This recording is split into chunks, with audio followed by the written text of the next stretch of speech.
ভোরের আলো ধীরে ধীরে সমুদ্রের উপর নেমে আসে।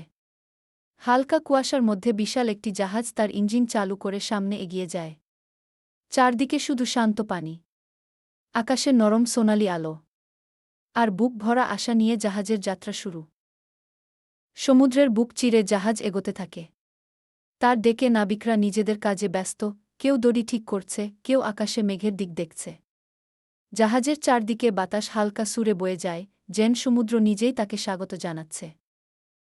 জাহাজ এখন গভীর সমুদ্রে। চারদিক নীল পানির অসীম বিস্তার। মাঝে মধ্যে কিছু শিগাল উড়ে এসে জাহাজের পাশে ঘোরে।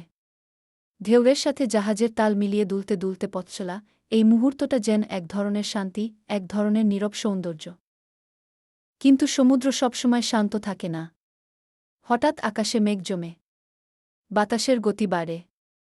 ঢেউ উঁচু হতে থাকে। জাহাজ দুলতে থাকে বিশাল সমুদ্রের শক্তির সামনে। পানি ছিটকে জাহাজের উপরে পড়ছে, সমুদ্র যেন পরীক্ষা নিতে শুরু করেছে। তবুও জাহাজ থামে না।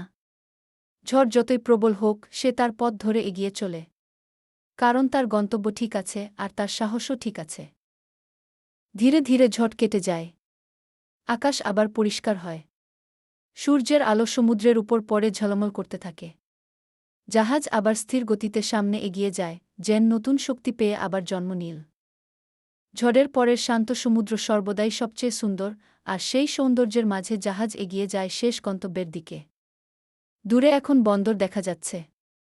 শহরের আলো, ক্রেন, ঘাট সবকিছু ধীরে ধীরে পরিষ্কার হতে থাকে। জাহাজ ধীরে ধীরে বন্দর লাগায়। নাবিকদের মুখে স্বস্তির হাসি। দীর্ঘ যাত্রার সফল সমাপ্তি।